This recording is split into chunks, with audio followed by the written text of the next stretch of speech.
Tentu saja memang sangat berkaitan erat, terutama ketika kita melihat saat pandemi, ada banyak sekali alat-alat kesehatan yang terkait COVID yang sangat tinggi, signifikan peningkatan penjualannya.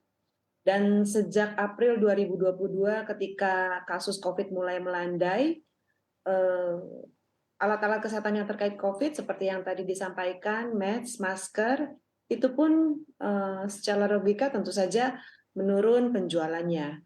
Karena memang request atau permintaan terhadap produk tersebut sudah sangat turun. Nah, jadi memang yang terkait COVID sekarang sudah tidak lagi seperti saat pandemi, tetapi sebaliknya yang tidak terkait COVID sekarang mulai perlahan-lahan naik kembali. Oke, baik. Saya akan tanyakan juga ke Pak Rofandi. Pak Rofandi, melihat Ya, kinerja harga emiten di sektor kesehatan yang mana juga bergerak cukup terkoreksi dan juga lebih banyak stagnannya dibanding penguatannya, Anda menilai pergerakan di sepanjang tahun 2023 atau bahkan di tahun 2022 lalu, apakah memang ini sektor kesehatan cukup ditinggalkan oleh para pelaku pasar?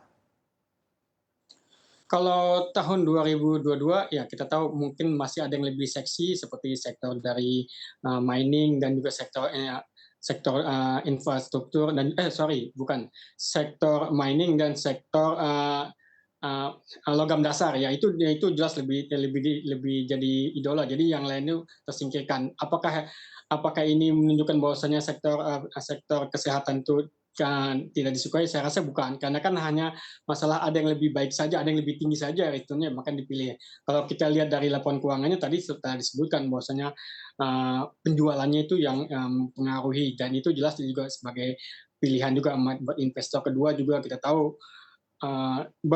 banyak yang mempengaruhi juga dari laporan keuangan dari ya emiten-emiten ini. Walaupun kita lihat di sini belum dari 30 saham yang listing dari kesehatan ataupun farmasi dan pun rumah sakit ya, ini belum banyak yang melaporkan laporan keuangan full year-nya. Namun kita bisa tahu gambarannya bahwasanya ya memang laporan keuangannya turun, dan ini mempengaruhi ke depannya. Namun masuk 2023 ini yang menarik ya, artinya dibandingkan sama IHSG, sektor kesehatan ini turun sekitar 5%-an gitu. Dibandingkan sama IHSG, jelas ini masih lebih baik. Jadi saya rasa tahun 2023 ini sektor kesehatan tidak ditinggalkan ataupun tidak dianggap menarik, tidak dianggap jelek oleh emiten, masih diburu juga. Saya perhatikannya seperti itu.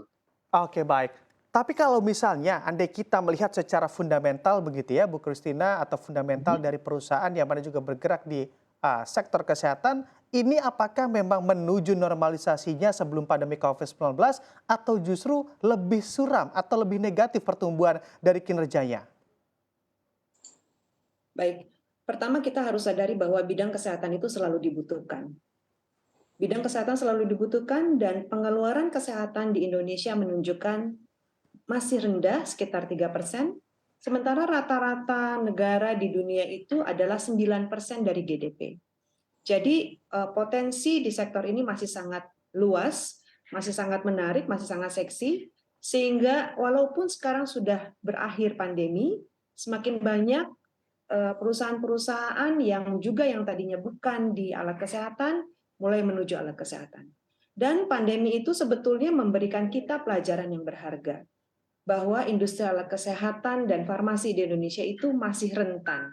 Kita masih ingat betapa sulitnya di awal pandemi kita mencari masker, kita mencari alat deteksi, dan dengan pandemi berakhir, pemerintah dari berbagai kementerian kesehatan maupun perindustrian sama-sama menyadari bahwa kita harus memperkuat industri alat kesehatan dan farmasi.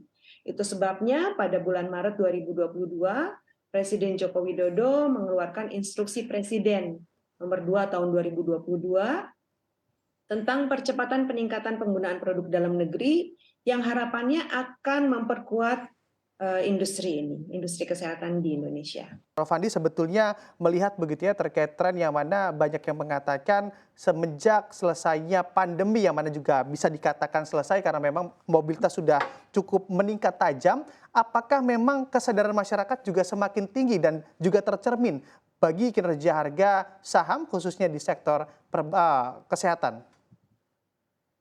Iya, kalau kita lihat ya hikmahnya artinya masyarakat kita jelas lebih aware dengan kesehatan saat ini dan apakah itu berimpact kepada emiten, jelas emiten kita walaupun laporan tahun 2022 ini dibandingkan 2001 lebih kecil ataupun banyak yang minus, namun dibandingkan sebelum pra-pandemi justru ini termasuk lumayan meningkat tinggi. Jadi artinya masyarakat kita lebih aware dan juga produk kesehatan juga lebih banyak dan juga kebijakan pemerintah juga lebih mendukung. Saya rasa ya jelas banyak banyak pengaruhnya juga ke masyarakat dan juga ke depannya seperti apa.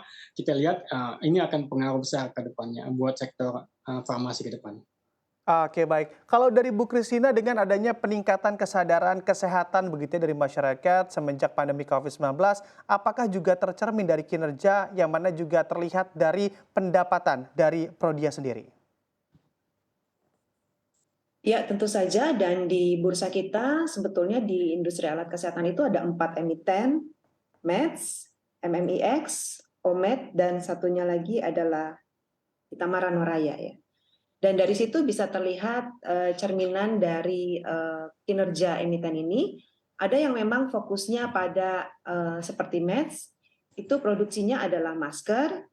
Jadi memang emiten-emiten yang konsentrasinya terhadap pandemi mungkin terdampak lebih signifikan, tetapi emiten yang produksinya tidak hanya hal-hal yang berkaitan dengan pandemi mungkin less signifikan gitu. Oke, baik. Kalau mengamati secara kinerja begitu ya, adanya penurunan pendapatan dari PRDA ini, apakah juga penurunan ini sama halnya yang mana juga dari level sebelum pandemi dan menuju normalisasi, atau Anda melihatnya memang penurunan ini sebetulnya lebih tajam? Sebetulnya penurunan ini lebih banyak diakibatkan karena memang belum pulih ekonomi kita, bukan berarti bahwa sektor kesehatan itu tidak dibutuhkan. Tentu ekonomi mempengaruhi daya beli masyarakat, dan itu memang tercermin dari emiten-emiten ini.